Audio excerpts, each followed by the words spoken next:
Et si je te disais que la raison pour laquelle tu n'arrives pas à changer les choses et à réaliser ton rêve, ce n'est pas toi, mais c'est un ennemi qui agit contre toi, en détruisant toute capacité mentale et spirituelle que tu peux avoir pour pouvoir croire en toi, te lever et faire ce qui doit être fait pour réaliser ton projet. Très souvent, nous avons cette tendance que lorsque nous voulons justifier ce pourquoi nous ne réussissons pas, ce pourquoi nous n'avançons pas dans nos projets, ce pourquoi nous ne changeons pas les choses comme nous voulons les changer, nous avons tendance à accuser les choses à l'extérieur de nous. Mais les études, les observations et les lectures ont démontré que le plus grand ennemi pour changer les choses ne se trouve pas à l'extérieur, mais il se trouve à l'intérieur de nous. C'est cet état mental, c'est cette philosophie de vie, c'est ce système de pensée, c'est cet esprit, c'est cette mentalité qui te paralyse. Beaucoup d'entre nous, nous sommes paralysés pas par des choses extérieures, nous sommes paralysés par ce qu'il y a à l'intérieur. Lorsque un enfant, des fois, fait face à une situation terrifiante, il est pétrifié. Si vous avez déjà vécu ce genre de scène, l'enfant est pétrifié. Ça veut dire que la peur le paralyse. Il crie sur place. Des fois, il ne crie pas, il est juste pétrifié. Il est là, il ne bouge pas. Et la situation qui est terrifiante en face de lui l'a paralysé. Beaucoup d'entre nous, nous sommes paralysés, pas par une situation extérieure comme nous pensons, mais par quelque chose qui se trouve en nous. Et je veux partager avec toi 9 stratégies de l'ennemi qui t'empêchent de te lever pour changer les choses. Et c'est tiré du récit des Hébreux lorsque Moïse est venu pour les faire sortir de la condition d'esclaves. Ils étaient esclaves de l'Égypte pendant 430 ans. Si vous lisez dans le livre d'Exode dans la Bible, vous allez voir ce récit. Esclaves pendant 430 ans, et ils savaient que pendant ces 430 ans, ils avaient rêvé être délivrés de l'esclavage, ils avaient rêvé avoir un pays qui est à eux, ils avaient rêvé que leur situation change. Ils ont prié, ils ont crié à leur Dieu, et finalement, Dieu a envoyé Moïse pour les libérés. Et ce qui se passe, c'est que quand Moïse vient, il leur dit, ils sont contents, ils sont excités, il dit que Dieu m'a envoyé, c'est le temps de la délivrance, il va exaucer vos prières et tout, il a écouté votre souffrance. Maintenant, il faut que j'aille voir Pharaon pour lui dire de vous laisser aller. Ils étaient tous excités. Surtout que Moïse a opéré 2 ou 3 miracles devant eux pour les faire comprendre que oui, Dieu est avec lui et la puissance de Dieu est avec lui. Lorsqu'il va voir Pharaon et qu'il dit à Pharaon, donc, le Dieu des Hébreux, l'Éternel, m'a apparu et il me dit de te dire que tu laisses aller son peuple afin qu'il puisse le servir. Pharaon se fâche. Pharaon dit d'abord qui est l'Éternel, après il se fâche. Et Pharaon ordonne donc on augmente la charge de travail des Hébreux. Il dit que parce qu'ils ont le temps pour se distraire, c'est pour ça qu'ils écoutent des balivernes et écoutent des choses pour les retourner contre lui, Pharaon et son système. Et qu'est-ce qu'il demande? Parce que les enfants, les Hébreux avaient l'habitude qu'on leur apportait la matière première tous les matins et ils produisaient des briques. Et Pharaon a demandé que, à partir de ce moment-là, on ne leur apporte plus la matière première. Eux-mêmes devaient aller chercher la matière première, la paille et tout ce que cela comportait et produire quand même le même nombre de briques qu'il leur était demandé. Ça veut dire que si j'étais chargé de produire 200 briques par jour et comme amener de la matière première, de la paille et tout ce qu'il fallait, à partir de cet instant, j'étais supposé moi-même aller chercher la matière première, porter la matière première, pas sur un mulet, pas sur un cheval, sur moi-même, l'amener et produire toujours les 200 briques. Et lorsqu'ils sont partis vers Pharaon, ils ont demandé à Pharaon, mais pourquoi tu nous fais ça? La charge de travail est trop dure. Il leur a dit, c'est parce que vous écoutez du n'importe quoi. Les gens viennent vous vendre du rêve, vous écoutez, que vos vies vont changer, que votre condition va changer. C'est pour ça que j'ai demandé qu'on augmente la charge de travail. Donc les Hébreux sont rentrés voir Moïse et ils ont dit à Moïse, mais qu'est-ce que tu nous as fait comme ça? C'est ton histoire-ci. C'est cette histoire. Tu es venu nous vendre du rêve. Maintenant, à cause de ce rêve, parce que nous avons cru en ce rêve, parce que nous avons cru que les choses peuvent changer, aujourd'hui, nous sommes devenus odieux aux yeux de Pharaon. Maintenant, il a augmenté notre charge de travail. Et ce petit récit, pour moi, est plein d'enseignements parce que ça nous aide à comprendre quelque chose de fondamental déjà que j'ai partagé dans la dernière vidéo que j'ai faite. C'est que tout désir de changer va attirer l'adversité. Un. Mais maintenant, et dans ce désir de changer, il faut savoir que toutes les fois que tu décides de changer les choses, tu vas réveiller l'ennemi en toi. Tu ne vas pas seulement réveiller l'ennemi hors de toi, mais tu vas le réveiller en toi. Tu vas commencer à sentir des choses, à penser d'une certaine manière, ou à telle enseigne que ça va t'empêcher d'avancer et ça va t'empêcher de réaliser ce pourquoi tu as dit que je vais me lever. Et la première stratégie que j'ai écrite ici, c'est quoi? C'est que l'ennemi t'amène à focaliser ton attention sur la sécurité d'aujourd'hui et te distraire sur la liberté que tu peux obtenir demain. Dans le cas de ce récit, qu'est-ce qui s'est passé? Il est venu, il a dit, l'Éternel a écouté votre prière et il m'envoie pour vous libérer. Votre rêve est sur le point de se réaliser et ils étaient excités. Mais lorsqu'il allait voir Pharaon, Pharaon a dit que j'augmente la charge de travail. Le but, c'est quoi? Le but de cette adversité, c'est quoi? C'est pour t'empêcher de te focaliser sur la liberté qui t'attend demain et rester focalisé sur le pseudo-sécurité que tu as aujourd'hui. Quand Pharaon faisait ça, c'est pour leur dire que vous n'avez pas meilleur avenir que de rester esclave. Vous n'avez pas meilleur avenir que de rester dans cette situation. Tout ce qu'on vous dit, ce sont des balivernes parce que moi, je le contrôle sur vous. Maintenant, à notre niveau, ce n'est pas quelque chose où il y a un pharaon qui nous oppresse. Ça se passe dans le domaine de nos pensées. Cette même voix qui s'est opposée à eux par Pharaon, cette même voix commence à nous parler. Lorsque tu as ce désir, ce rêve, ce projet, tu es excité, mais très rapidement, tu commences à te dire, et si je me lance? Qu'est-ce qui va se passer? Des fois même, tu commences à mettre les choses en place pour dire que tu vas te lancer et c'est comme si tu es parti excité, peut-être des fourmis et tu as toutes sortes d'adversités. Et qu'est-ce qui se passe? Rapidement, tu abandonnes et tu dis, ah, je préfère avoir mon petit salaire. Ah, je préfère être dans cette situation. Ah, je préfère ne pas gêner les gens parce que depuis que je me suis levé là, c'est comme si tout le monde est contre moi. Depuis que je me suis levé là, c'est comme si. Et tu préfères quoi? Tu préfères rester dans ta sécurité d'aujourd'hui que d'oser te lancer pour obtenir la liberté que tu cherches demain. La deuxième stratégie, c'est quoi? J'ai écrit ça ici. Pharaon te rend dépendant d'une source de revenus minable aujourd'hui au point où tu n'envisages pas prendre de risques pour bâtir ton indépendance financière demain. Beaucoup de personnes sont dans des situations financières précaires. Beaucoup de ces personnes sont dans des boulots où ils ne reçoivent presque rien, mais ils ont été tellement conditionnés par cette voix dans leur esprit qu'ils préfèrent la dépendance à cette petite source de revenus que de prendre le risque de prendre leur vie financière en main.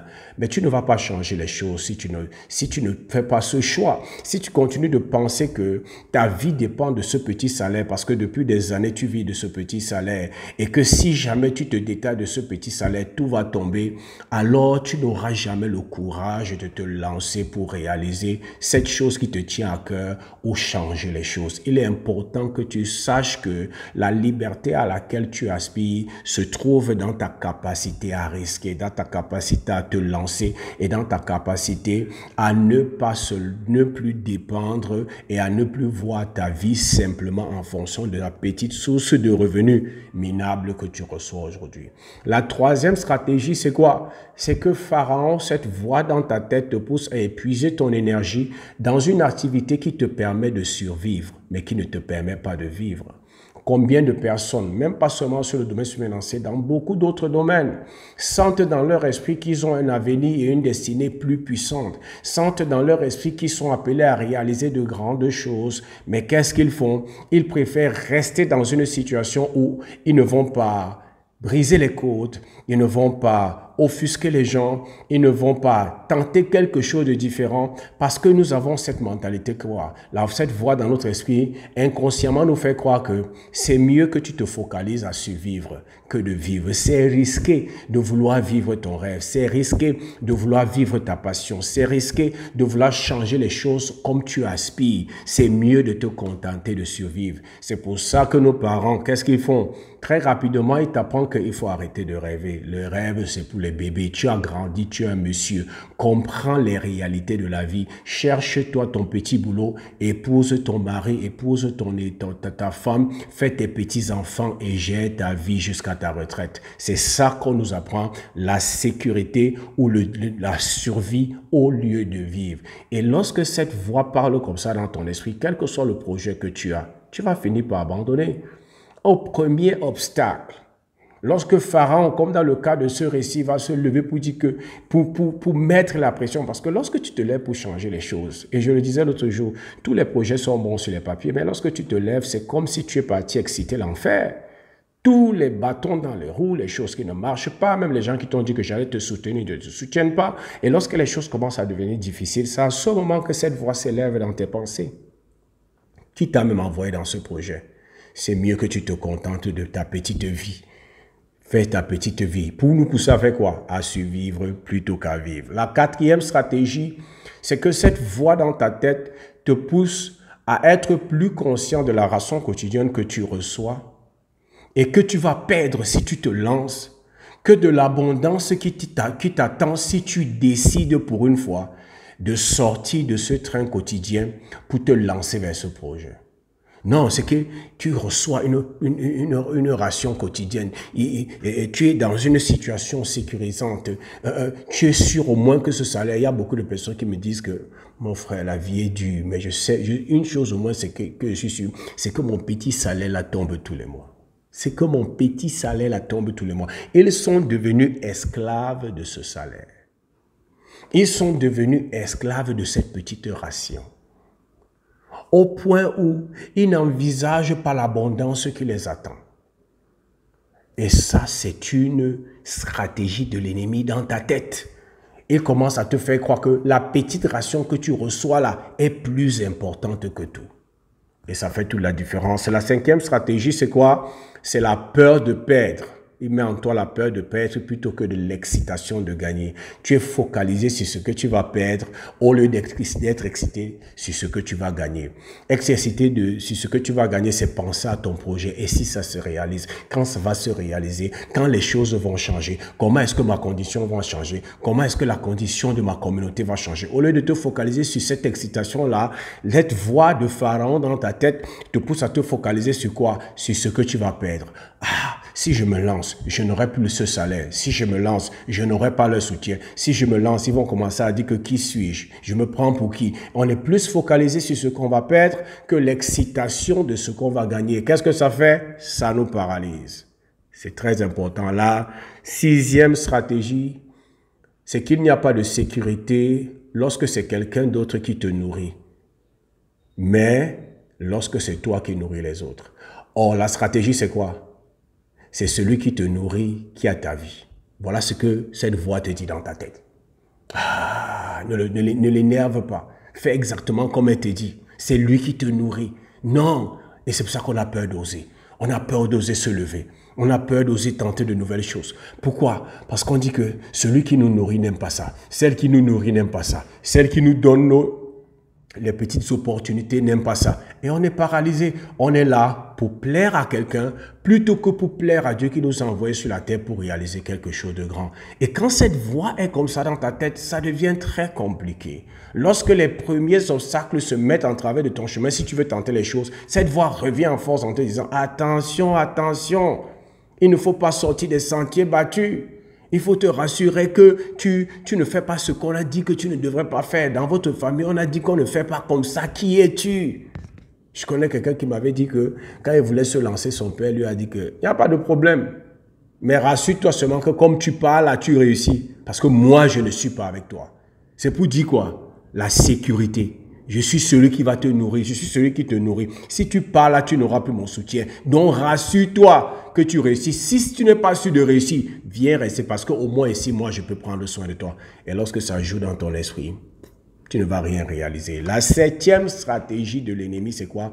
C'est de te faire croire que il y a une situation où il n'y a pas de risque et il y a des situations où il y a un risque. Et ça, c'est faux. Parce que laisse-moi te dire, il n'existe pas de risque zéro. Tu es toujours en train de risquer quelque chose.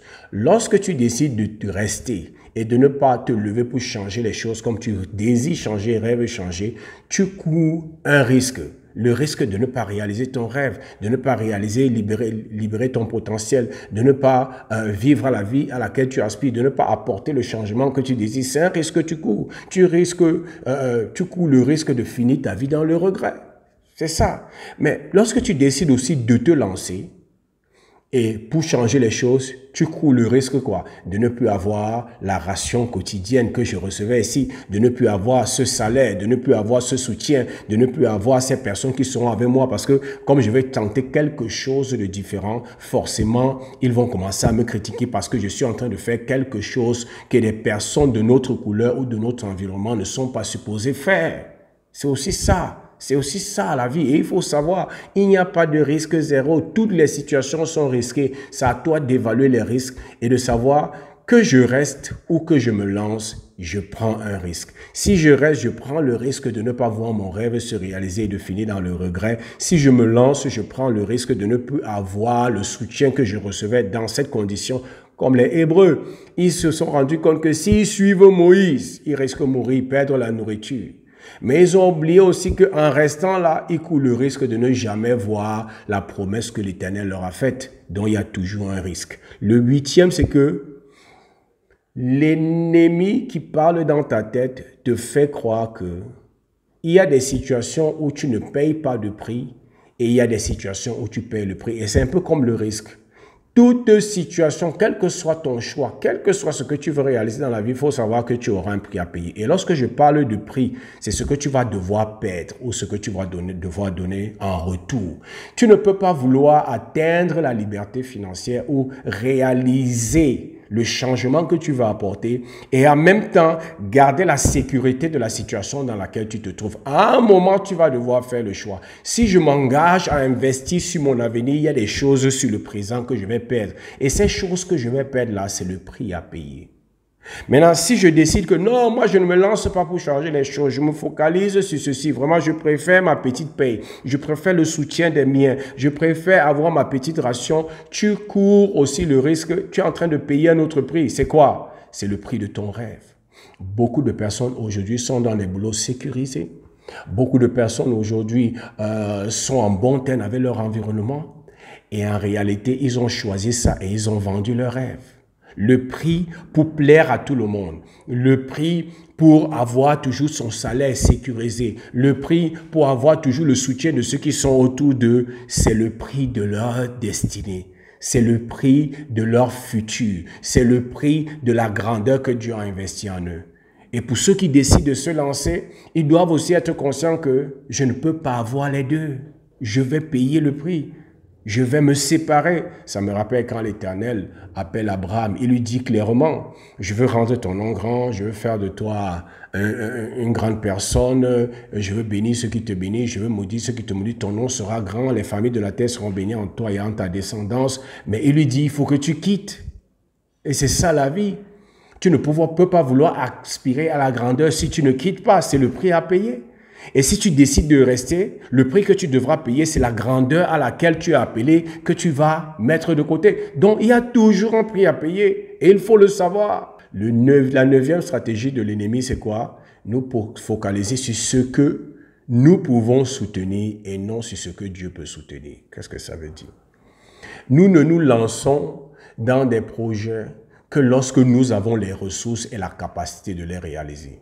Ça veut dire que lorsque un désir commence à monter dans notre esprit pour réaliser quelque chose de grand, pour changer les choses, et que nous nous rendions compte que où est-ce qu'on va prendre l'argent? Qui va nous soutenir? Je n'ai pas ceci. Je n'ai pas ceci. Et inconsciemment, on dit, ça, ce n'est pas un projet pour moi. Pourquoi? Parce qu'on dit que si c'était un projet pour moi, alors je devrais normalement avoir les ressources pour les réaliser. Ça, c'est encore une grosse erreur.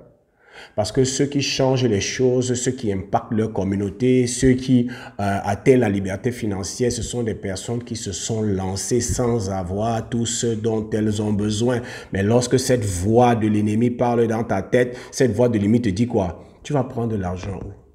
Tu connais qui? Qui va te soutenir? Est-ce que les gens comme toi peuvent réaliser ce genre de choses? Eux, ils ont les relations, eux, ils ont le secours des banques. Toi, tu as qui? Et c'est comme ça que tu abandonnes parce que l'ennemi te pousse à te focaliser sur ce que toi, tu peux soutenir et non sur ce que Dieu peut soutenir. Je suivais encore tout à l'heure une vidéo d'Aliko Dangote qui est impressionnante avec sa nouvelle raffinerie. Et on lui pose la question de savoir comment est-ce que vous avez fait pour engager un aussi gros projet qui est l'un des plus gros projets, sinon le plus gros projet en Afrique et l'une des plus grosses raffineries dans le monde, qui produit plus de 650 000 barils de pétrole brut par jour. Et il a dit dans l'interview, pour dire la vérité, s'il savait combien le projet allait être grand et les challenges qu'il devait avoir en chemin, il dit qu'il ne se serait pas lancé. Qu'est-ce que ça veut dire? Aliko Dangote s'est lancé dans un projet dans lequel il n'avait pas toutes les ressources. Aliko Dangote n'a pas réalisé ce projet parce qu'il est l'homme le plus riche d'Afrique. Non. Aliko Dangote, pour la réalisation de ce projet, avait beaucoup de compétences qu'il n'avait pas, beaucoup de ressources qui étaient hors de ses cordes, mais il s'est lancé. Il ne s'est pas focalisé sur le fait que je ne peux pas soutenir ce projet, mais il sait que quand tu te lèves pour un projet noble, Dieu met des choses sur ton chemin qui te permettent d'obtenir les ressources qui te manquaient pour pouvoir réagir, pour pouvoir concrétiser ton projet. Et il dit qu'aujourd'hui, le projet est réalisé. Mais il dit qu'au départ, si on lui avait dit ça, il allait douter. Il allait dire que pas lui. Parce que lui, il avait fait des évaluations. Mais quand ils se sont lancés sur le projet, les budgets ont explosé. Les défis qui se sont présentés à lui, déjà au Nigeria, avec le gouvernement, avec les gens qui lui mettaient les bâtons dans les roues, c'était énorme. Qu'il s'est dit il disait dans cette interview, si j'avais su que c'est ça, dès le départ, je ne me serais pas lancé. Mais c'est une leçon puissante. Ça veut dire quoi? Ce n'est pas parce qu'ils ont les ressources qu'ils réussissent à réaliser de grandes choses. C'est parce qu'ils croient en ce rêve et ils sont prêts à tout risquer par ce rêve. Tu ne peux pas changer les choses si tu ne risques pas quelque chose. Tu ne peux pas changer les choses si tu ne payes pas le prix. Tu ne peux pas changer les choses si tu veux toujours garder la ration que tu reçois aujourd'hui, garder le salaire que tu as aujourd'hui, garder le soutien de ceux qui sont autour de toi. Tu ne veux pas frustrer les gens. Tu ne veux pas offusquer les gens parce que tu veux être dans la sécurité. Ce n'est pas pour toi. Donc c'est ça que je voulais partager avec toi. Ce sont des stratégies qui paralysent plusieurs. Ce n'est pas le gouvernement qui est ton problème, c'est ce qui se passe dans ta tête.